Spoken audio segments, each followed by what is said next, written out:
Miguel noticed that several of the men had already turned on their flashlights underwater. Feet and legs, treading the water slowly, were faintly visible now. A few of the men, most of whom weren't much older than his brother, were murmuring to one another. The rest were silent.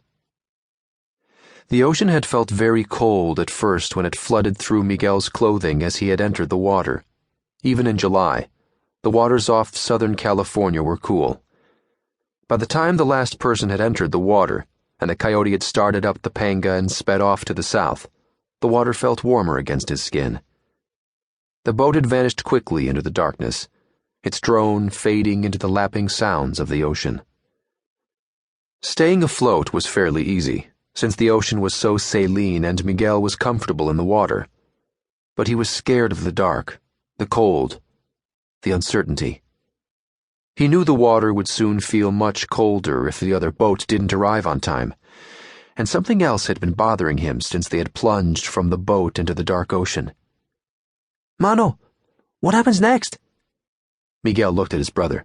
Who is picking us up? Where are we going? Está bien, manito. Soon we will be safe in America.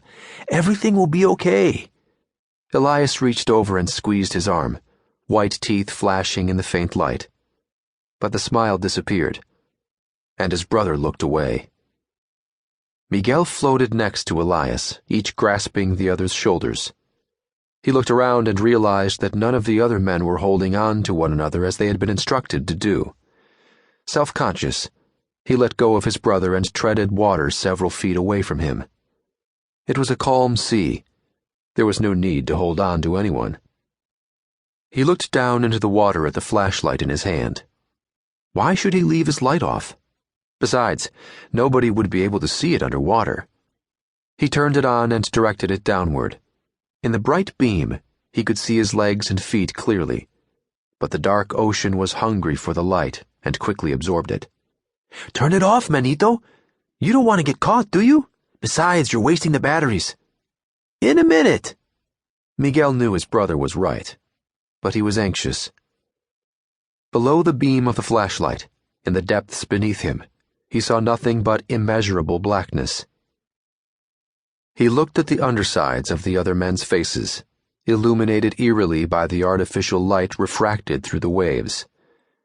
His gaze returned to his own feet again, and the blackness below them. He watched thousands of minute particles, white in the bright light, floating around his legs above the black, bottomless void. He wondered what was down there. The shoal abruptly slowed, in unison.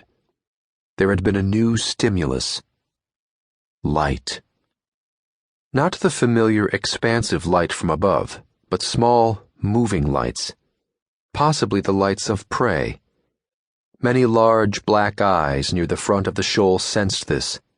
The lights had disappeared, but the stimulated individuals propelled themselves more rapidly upward, toward where the lights had been, followed closely by the rest of the immense gathering. The shoal ascended quickly.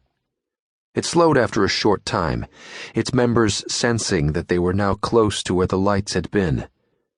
Above them, a single light reappeared. They were very close now. They approached from below. The enormous mass of predators moved silently, invisibly, through the ink-black water, slowly observing the light above. They rose and banked slowly around the light, assessing. There was movement in the light. The eyes in the shoal detected large objects in the weak illumination. Unfamiliar objects. This was not the small prey that glowed, and it was too close to the surface. Yet it was similar. It was living. It might be prey. As the light went out, the shoal began to change color, unnoticed even by its own members' powerful eyes in the darkness. Several of them began emitting faint pulses of light from their bodies. Rapidly, the shoal communicated. Many fins fluttered in the dark. The enormous mass of the shoal changed shape. Formerly packed into a huge ball, its members now slowly spread to form a massive circle around the extinguished light, and moved toward it.